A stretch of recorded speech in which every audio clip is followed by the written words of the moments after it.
Woo.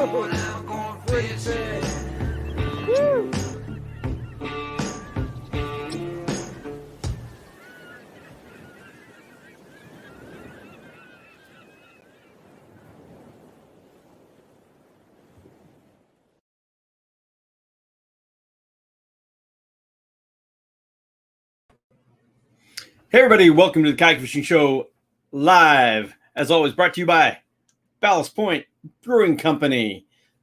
This is their lager, 99 calories, a lighter beer. Honestly, I'm not drinking beer right now. My back has been a major issue of late. I actually get to go in for an MRI on Monday and hopefully an epidural injection right after that. So honestly, I'm just trying to really cut back on everything and lose some weight. You know, I lost a bunch of weight last year, and this whole year I kind of backslid and put a bunch of weight back on. And so getting back on keto, which really worked well for me last time, and maybe cut away from the day drinking a little bit. And so just cutting back. So I got my cup of water. Cheers to you all. Thanks for joining us. I really appreciate it.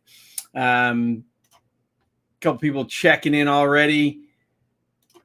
Jesse, thanks for joining us, man. Hey, Serge, thanks for joining us from Ottawa. Serge, is it still really hot up there? The guys who made the Petawawa trip last week said it was super, super hot, but a beautiful trip, man. Magnus, no Wawa wee wee with Egowitz. It's not happening. Man, a lot of comments here already. Magnus, as far as Egowitz goes, oh, there he is. Egowitz is here. Egowitz, did you make the call? Did you make the call? That's all I want to know. Dave Fowler, thanks for joining us, man. I really appreciate it. So before we get to the live show, I wondered if you guys had seen this. I mean, I just wanted to share this. I posted it earlier. I was actually having a lot of trouble with Facebook today. It's not letting me share posts. There's some Russian dude using my pictures as their profile picture, and I have reported it to Facebook like 30 times, and every time they say there's no issue. So, I mean, I guess apparently you can use anybody's photos for whatever you want, but so it's kind of weird. So that's kind of been my day today, is reporting over and over to Facebook in different ways, trying to get them to pay attention. But so far, some Russian dude has got my face. Anyway, like I said, saw this today posted up by our friends at Siegler Reels. And I didn't know if you guys had seen it, but I mean, this is just a sexy looking reel. Look at this thing. This is an SGN done in flat black with black highlights. And this they've done flat black with blue and all that, but this all black, I can just picture this on an all black rod. I mean, just looks cool. Look at that thing.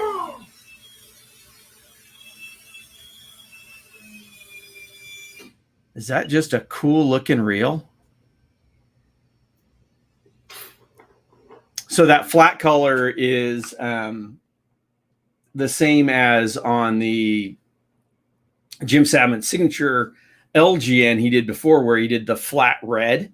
So this is a flat black, and it just came out really, really good. Egowitz, did you make the call? Did you make the call? That's all I want to know. Michael, Mother Russia. And yeah, Jess, it is a absolutely beautiful reel. And, you know, we love their stuff. And of course, Siegler reels are all 100% made in America. The only thing that isn't actually is the bearings. They use Boca bearings, which are imported, but you just can't get good bearings here in the US. But everything else in that reel is made in their shop in Virginia. So just awesome little reels. That SGN, which is, I don't think I have one in here. I've landed huge fish on it. I mean, over 100-pound tuna. I got 140-pound halibut on that reel. I mean, just a super powerful little reel. So If you do a lot of saltwater fishing, that lever drag reel is absolutely awesome. I got to set up this other video so we can share it. So anyway, today's episode is part 2 of our throwback Thursday, part 2 of our trip to Georgia. This one we did a mothership trip on the Captain Gabby, which was a really cool old shrimp trawler, and we spent a couple of nights on that, and it was just really awesome. Got us way back into the marshes in Georgia. And then we did a little bit of offshore fishing just off the beach. It was a surf launch where we were targeting tripletail. Scouted around for those for a while. I've never still have not caught a tripletail. But we scattered around for a while. Then the wind picked up and the visibility wasn't very good. So really tough to find them. Then I think I kept looking for them, and the other guys went inside and started looking for sharks. And this is all stuff off the top of my head. I have not watched this episode. And again, this was from season 2 of my show. So quite some time ago. On the trip was Ken Whiting, my producer.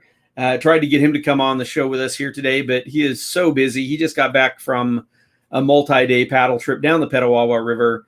And of course, he produces not only my show, but Chad Hoover's show. And then he has another show called Facing Waves, which is a paddling show, which is on Outside TV, and another one called Epic Trails, which is also on Outside TV. So Ken's pretty busy. So trying to get him to come on here again, he didn't have time. So he just got me today. And again, I don't really remember a lot about this trip other than, the first part of the trip was in the last episode where we stayed on the little island with the awesome little house on it. And on this one, we jumped over to the Captain Gabby. I know this was one of my very first experiences using a popping cork. And I'm not a fan. I know it's one of those things that if you want a way to get people on fish, sometimes it definitely works. But I'd rather throw a topwater or something like that. Fishing the popping cork was not something I really enjoyed all that much, but I know it's a great technique in a lot of areas. So anyway, with no further ado, why don't we start this episode? And please, if you have any questions or comments or anything like that, shoot them my way. Let's get her going. This week on the Kayak Fishing Show, I'm on the coastal marshes of Georgia with Ken Whiting, Mike Gowan, and Randy Vining. We're going to be hitting some of the more remote spots in the area thanks to Captain Gabby, which is an amazing old shrimp trawler that's been converted into a floating kayaker's lodge. Stay tuned. We're about to get our fish on.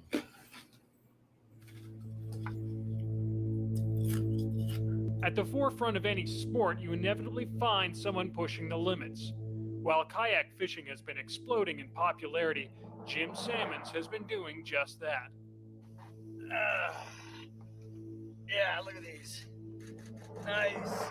From the seat of his ocean kayak, Jim challenges the world's top game fish and puts his kayak fishing skills to the ultimate test. Never fought a kayak, have you, fish? From freshwater to saltwater, Jim's mission is simple: to discover the best fishing destinations in the world and prove that anything is possible from a kayak.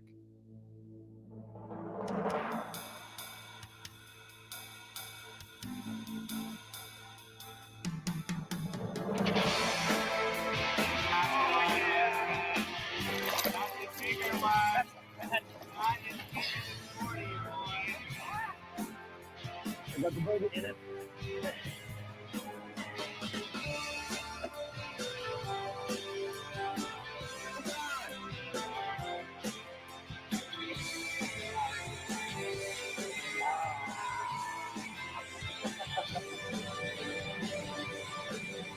Oh yeah.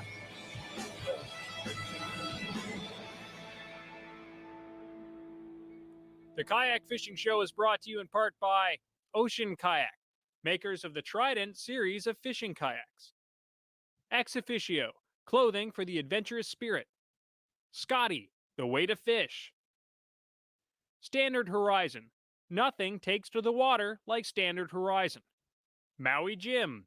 Eliminate glare. Turn up the color. Yakima rack systems and trailers. Take it easy. And the Heliconia Press. Cutting edge outdoors media. Last week on the Kayak Fishing Show, Jim got his feet wet for the first time in the coastal marshes of Georgia. Based out of the luxurious Eagle Island Lodge, Jim fought a relentless wind while hunting the big redfish that the area is renowned for. The wind, it doth love us. It likes it so much it follows us everywhere. After a few days of pounding the weeds, Jim finally got himself a beauty of a big redfish. But now it's time to move on. This week, Jim is taking his hunt for big reds deeper into the marshes aboard the Captain Gabby, captained by Patrick Hagan with his deckhand Chuck. Well, the original idea behind the Captain Gabby was to open up more inaccessible areas of Georgia to paddlers who would normally be able to get there. So whether it's barrier islands or up some of our larger rivers, we just want to be able to accommodate people overnight and allow them to get to these pristine places that are normally very difficult to access by paddle alone. Jim is joined once again by his old friend Ken Whiting and a local kayak fishing pro, Randy Vining. Randy is a member of Ocean Kayak's pro staff and a guide on the flowing rivers of the Appalachian and Blue Ridge regions. Nickname is the River Pirate. Most of my friends know me by either. They call me the Pirate or the River Pirate. I always wanted to be a pirate. And like Jimmy Buffett says, I was about 300 years too late. So. Their host and chief guide for the next 3 days is Mike Gowan, the owner of Southeast Kayak Adventures and one of the most passionate outdoorsmen you'll ever meet. I'm Michael Gowan. I am co-founder and president of Southeast Adventure Outfitters. We are a tourism, kayak, fishing, full-service operator of adventures into beautiful coastal Georgia. Now the sport has just gotten out of hand, and using the kayaks to fish out of has just been this tsunami of two industries, the fishing industry and the kayak industry meeting. And I only see it becoming more popular as time becomes harder to come up with. If you only have a couple of hours, you can still launch the kayak, still get in some quality time on the water without spending all the time it takes to use other means. A strong wind has made for tough fishing over the past few days, and so Mike brought out the big guns for the next leg of this adventure. Clem is one of the top anglers in these parts, and no one knows the winding marshes or the fish that live in them better than he does. Stay tuned as the boys head into the fish-filled labyrinth known as Village Creek. Woohoo! Yeah, baby.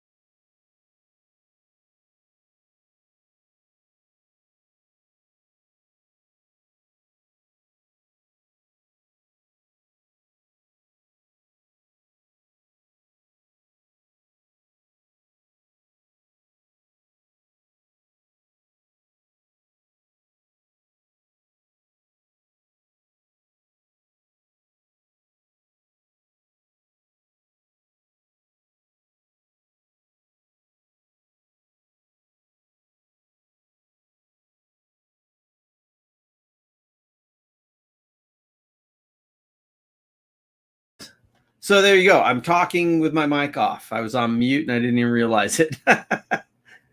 Thank you, Egowitz. So anyway, what I was saying was, this was my first experience really, or early in my experience in fishing for redfish. And so just learning all about that, fishing over oyster beds was pretty new to me.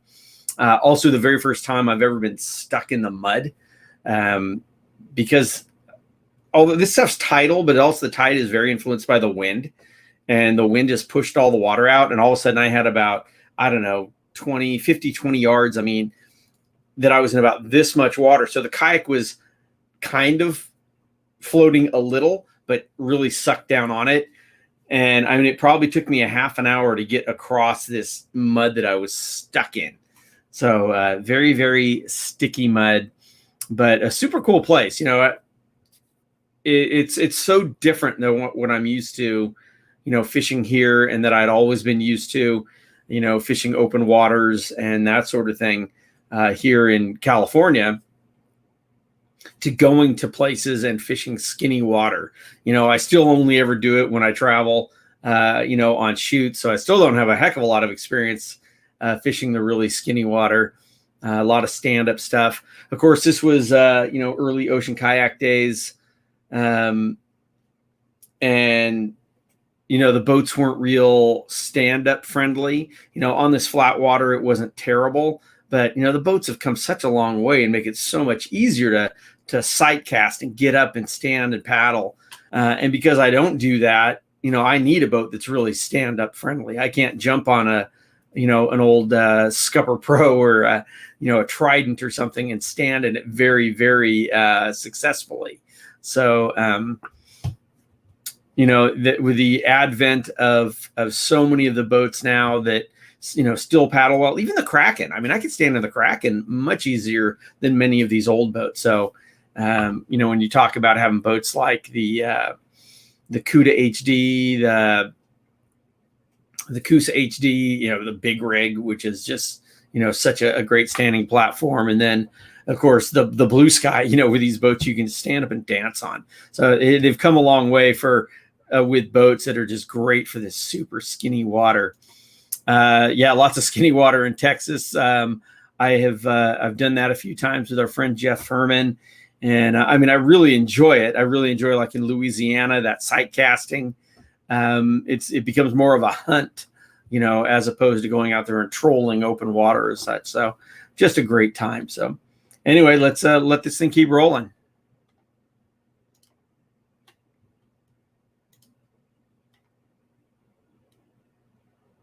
Yakima and their Rack and Roll trailer. For more information about the Rack and Roll trailer, visit www.yakima.com. Last week on the Kayak Fishing Show, Jim Sammons traveled to the saltwater marshes of Georgia's coast in search of his first big redfish from a kayak. But the weather gods had different plans. This would be a typical Kayak Fishing Show shoot in the rain. And as is proven once again, it rains everywhere in the world at least one day a week. After a few long... So, yeah, I mean, I just pause that just for a second because we've been cursed on this show, on our shoots, with bad weather. But there was a period there, I think the whole first year and a half, that it rained on every single one of our shoots at least one day, whether it was down in Mexico or anywhere we went, we had at least one day of rain. I mean, our first East Cape, Southern Baja shoot, we had a hurricane. I mean, like I said, we've really been cursed by weather on this show. No doubt about it. Long days of pounding weeds, Jim and the gang decide to change tactics and hit some deeper water. Despite a strong tidal current and muddy water, the gamble paid off, and the boys finally found the fish that they were looking for. Shortly after dropping bait, Jim hooked up with the best redfish of the trip. Big red drum! Yeah, baby! Just as Jim was releasing the big red, Ken's reel started screaming. Although not what he was targeting, a very large ray bent his heavy musky rod in half and provided one of the hardest fought battles he'd ever experienced. I just couldn't put enough pressure on it, so I just stopped the line with my thumb on the spool, and it's just too much for the mono. But now the boys are headed to new fishing grounds aboard the Capt and Gabby, an old shrimping boat converted into the ultimate kayak adventure tripping vessel. With rooms for 6 plus the crew, a specially designed kayak loading and unloading winch, and a rooftop deck that provides a magnificent view of the winding marshes, there's simply no better way for a kayak angler to experience the coastal marshes than the Capt and Gabby. My name is Patrick Hagan. We're off St. Simon's Island in Village Creek, and we're on a 1978 42-foot shrimp boat. I guess our primary focus initially was going to be sea kayaking and exploration, but now kayak fishing is really taking off locally. That's probably going to be one of our specialties, doing kayaking trips just like this.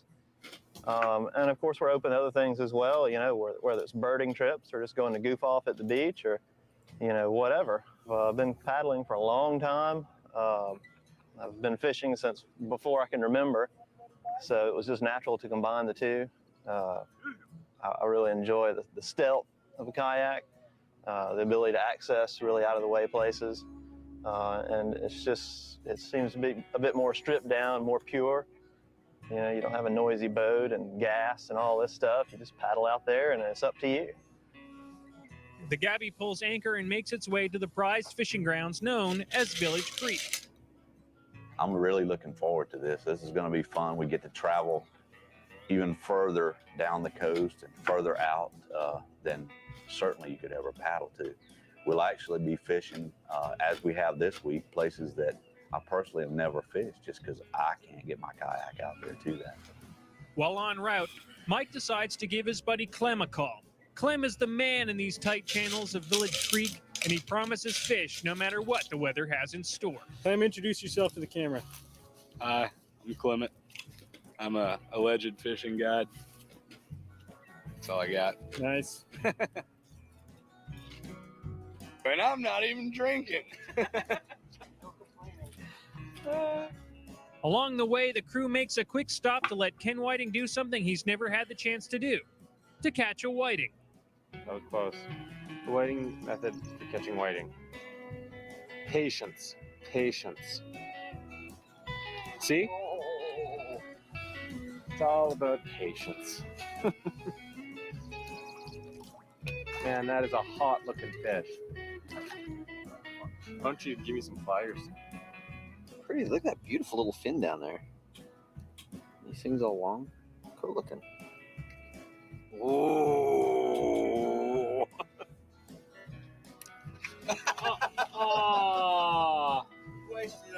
Free the whiting. Whitings are too prized to actually, you know, the best eating in the world. The excitement builds as the team approaches Village Creek, and without delay, they lower their boats from the rooftop deck and head into the backwater maze. It's not long before Clem's promises are made true. Ooh, that sounds like good. And what's kind of funny about the way this trip went, you know, we always are looking for that adventure to go to places other kayakers can't get to. Yeah, baby. And we've done that. We've seen some beautiful places and stalked some fish in some remote areas, but struggled. And of course, you know, the wind was another factor there that probably added to the biggest part of our struggles, not getting on the fish in these remote places. So we motor back here, and I think we're less than half a mile from the launch, right near where Southeast Kayak Adventures is doing their trips out of. On the top water, hit it on this Ghost Walker, Sebile Ghost Walker, and just coming right through this narrow path here. And all right, go. Clem just got a fish right out there in the middle, so I just slid past him and just blew up right on it. Hit it once, missed it, hit it again, stuck it. So very cool. An actual so maybe fish. A half a mile from there is where we came and ended up catching all our best fish. So you don't necessarily have to go to far remote places. I mean, this is paddling distance. Kayak anglers regularly paddle from there to here. So it's not like we went to a remote area in this spot. This is a regular kayak angler's location, and we still got the fish. Like silent stalkers, Ken and Jim move down the channels in a wall of fishing destruction, a method of fishing that works spectacularly well from kayaks. Well, the Hollywood of this is it's hard to get a flounder in your kayak because they tend to want to start flapping and flap off right when you pull them out of the water. So we're going to try to get him in here. I told you. Release on that bad boy. All right. Good shower.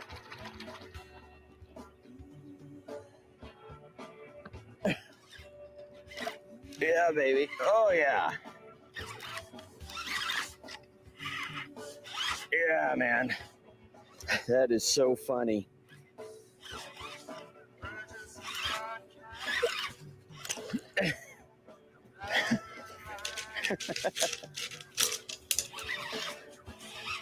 Oh, yeah. That's a nice fish.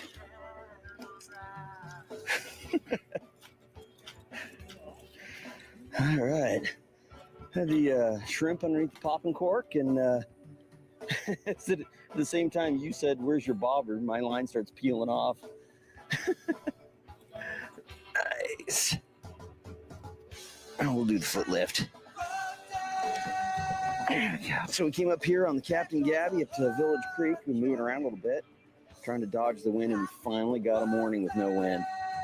And this is the results. Our buddy Clem there put us on the spot. He said, "I guarantee you sit there long enough, you're going to get a fish." Yeah, it didn't sit here nearly as long as we thought either. Man, what a pretty fish. There he goes. Whew. That was awesome. On the popping cork. Another flounder. That's 2 today, which is pretty rare. That guy is That's a big flounder, man. about 18. Sometimes impatience and frustration can get the better of you in this sport. Of course, that only makes the victory that much sweeter when it happens. Today, the crew returns to the Gabby elated and full of the happiness of success.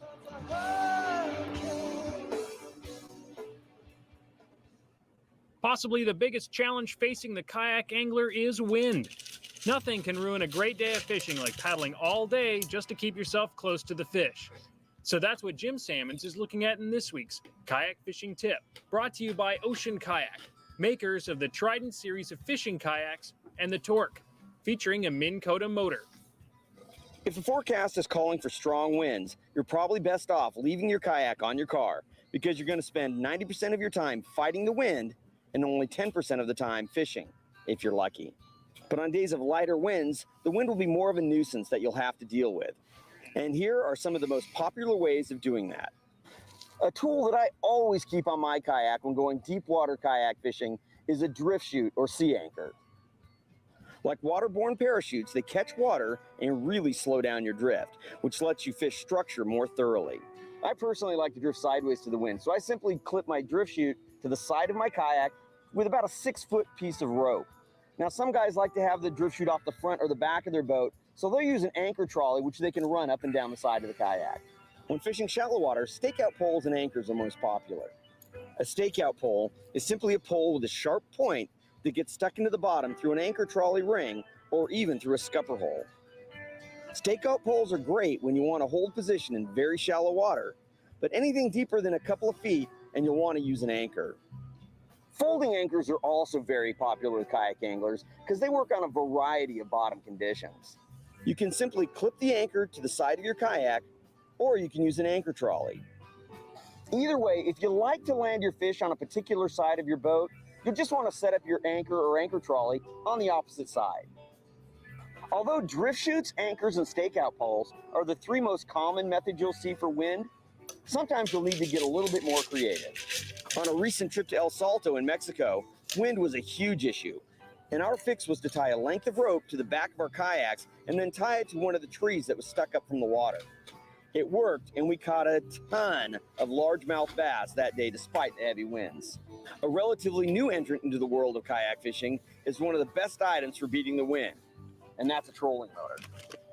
Earlier this year, we were fishing in the coastal marshes of Georgia, and not only did we have to deal with very strong winds, we had some ripping current to deal with. I was using the new Ocean Kayak Torque, which has an integrated Minn Kota trolling motor, and I couldn't believe how much it helped. I could hold my position and keep on fishing. I also saved a ton of time because I didn't have to worry about deploying or retrieving anchors. It might not be pure kayak fishing, but the Torque really let me make the most out of the windy conditions. Well, I hope that helps you out next time you want to go kayak fishing in the wind. Until next time, I'm Jim Sammons, and that's your kayak fishing tip of the week. For the most comprehensive guide to So yeah, that torque, and I doubt they make it anymore. It was one of the first boats where they actually incorporated a motor into it. And as I always said, that thing will make you lazy really fast because it was fun. No, it's not pure kayak fishing, but of course back then you would catch so much heat for it because everybody was so purist. Pedals were pretty much non-existent, and to add a motor to it was just considered heresy. But they were fun, and now all these tournaments allow motors and everything. So kayak fishing has changed a lot over the years for sure.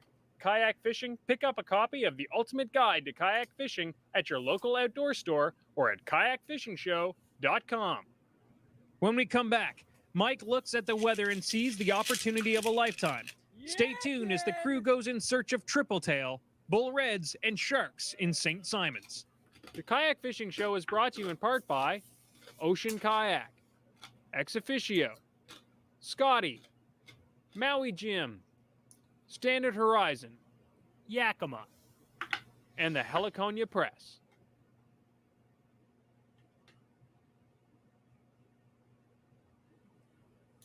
Turn up the color with Maui Jim.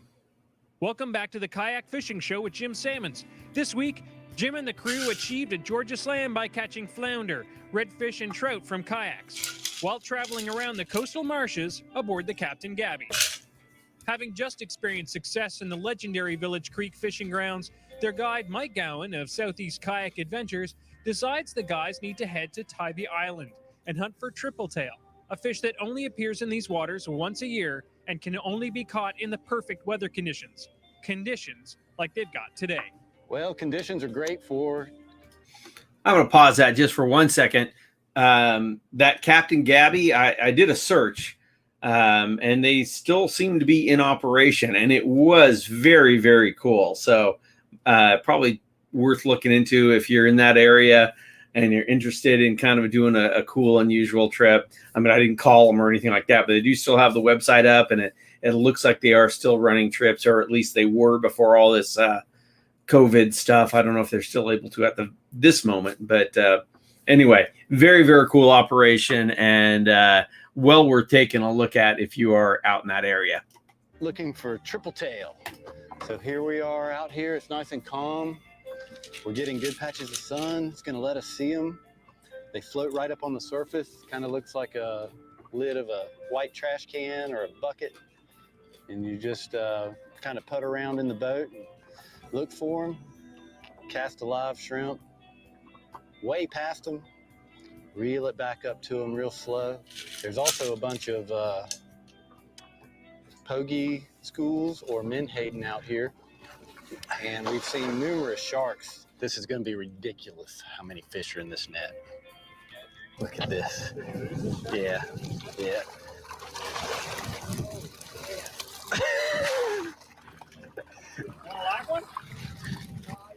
Despite a valiant effort, the wind starts to pick up and the opportunity to catch triple tails slips away. Not to be outdone, the guys focus their attention on catching Atlantic sharks. While drifting along, another kayak angler paddles out from shore. As chance would have it, it's an old friend of Jim's, and what do you know? He's hooked up to something big. Of course, like I said, it is sight fishing. Thanks to Maui Jim for... So I'll pause this really quick. Like I said, this was a random encounter. This gentleman who paddled out, Bill, he was actually a client of mine on a guided trip down in Mexico. So he came down on one of our East Cape trips when I was guiding down there. So that was kind of funny to be in Georgia and just randomly run into another client. Back in the day now, but when we were first doing this show, we've kind of gone through different waves of how commercial the show has to be. And it's always all based on the demand of what the sponsors are saying. I'm sure you've seen the banners with all the stuff going across the bottom and showing the gear we're using. This segment here, I just caught it, and all of a sudden it's going to go into a whole segment of Maui Jim Sunglasses, which are the best sunglasses around, and I still wear them. even though they are no longer a sponsor of my show. But man, they get a long plug right here. For having us in the right shade so we could actually sight fish, because without good polarized sunglasses, I mean, it is key for this kind of fishing, because there's been a lot of times you just take off your glasses and try to look down and you can't see anything. I mean, this water is not clean, and you add that with the reflection of the sun and you can't see anything without good shades on. And with the Maui Jim Sunglasses, we get always spot the fish. And I think that's really, really important for any kind of fishing, but for this fishing, for sight fishing in particular, is to have a good pair of sunglasses. That's a nice little shark. You're great, little guy. You're a braver man than I, sir. He's just a little guy. He's already had his kids, right, Bill? I'm gonna let him run actually one more time. He hasn't run there as much as the other guy. I don't want him to. Let's squash too. That's what I was waiting for. Get it out of your system. Hey, get it out of your system. Don't do that right. Hold it. Turn it.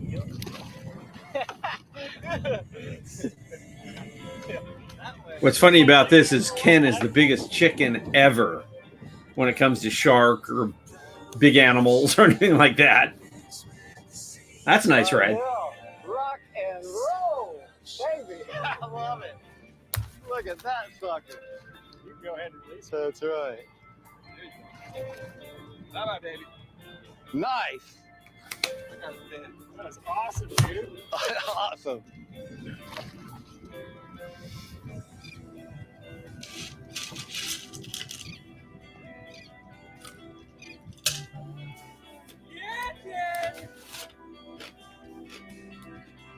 Okay, let him go, okay? Yeah. Let's go. Here we go. I made a mistake of throwing one. When I'm rigging up a kayak for fishing, the best products that I go for are made by Scotty. And my favorite rod holder they make is the Rodmaster 2. A couple of things that are really nice about it is that it has a gimbal pin that'll hold your rod in place, and it can be adjusted to any angle you want. You can also mount it pretty much anywhere that you're comfortable on your kayak. It lifts the reels farther up away from the water, unlike when you use a flush mount rod holder. You can see all of Scotty's great fishing accessories at scotty.com. Scotty's stuff was good. It was very tough. New fish caught and new friends made in new waters. Georgia once again proves that the lure of kayak fishing is just as much the place and the people as it is the fish. The crew packs up and gets ready to meet with Team Ocean Kayak, who are preparing to rock the Jackson Kayak Fishing Tournament. Tune in next week as Jim meets up with old friends from Texas to fish in the biggest kayak fishing tournament in the world. This spitballer, the resident spitballer from Canada, give me monkey shine. Say goodbye, Chuck. Hey, goodbye, Chuck. They say you work hard enough. So there you go. There's the second part of our trip to Georgia. Nothing huge caught and all that, but it was sure a fun trip back then. And again, watching these old ones brings back some very fun memories. Like I said, I don't get to fish with Ken almost ever anymore. He hasn't been on the show in a very long time because he's so busy with the other shows. But it was fun fishing with him and Randy. And like I said, the guys from Capt and Gabby and all that. It was just a great place. And they certainly have a good fishery. We've never been back to Georgia. I don't think. We've been to North Carolina, South Carolina. I don't think we've been back to Georgia since this episode. So a great place. And it just shows there's just so many awesome places to fish, around the world and all over the U.S. and different kind of fishing. And that's certainly what I like to do. Filipina Angler says, nice red. Thank you very much. Watching on Kayak Fishing Tales, our YouTube channel. And again, these shows are available. We're doing them on Kayak Fishing Tales. We're doing them on our Facebook page and our Facebook group as well. So if you want to make sure you're notified, make sure you subscribe. Join the group page, because then you're for sure going to be notified anytime we post. So if you want to enjoy these live shows, please join that group. There's a couple questions you have to answer.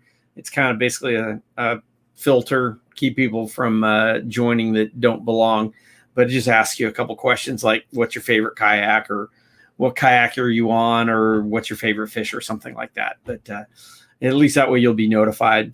Maya, thanks for watching. I do appreciate it. So again, every Tuesday and Thursday, Tuesday, the Jackson kayak years, Thursdays, the throwback to the ocean kayak years. We're going to keep them going. You know, I kind of go back and forth on these because obviously we've had some great episodes. We've had some episodes that maybe weren't as exciting, not as much going on. So I kind of go back and forth in my head. It's like, do I air them all, or do I just kind of do the cherry pick the best of them? I like airing them all, but like I said, ones like this where I wasn't able to get a guest, and I said it wasn't the most exciting episode that we've ever done, but it was such a cool destination and a cool operation that I just kind of go back to I'm just going to air them all. So unless people start complaining about that, that's probably what we're going to continue doing. Ron, I'm not sure how to say that name. Ronaldson. Hello from Brazil. Thanks for joining us from Brazil. I really appreciate it. Anyway, that's going to wrap her up. If you are going out on the water, please make sure that you're always wearing your PFD and keep your paddle right side up. I look forward to seeing you next week. Take care.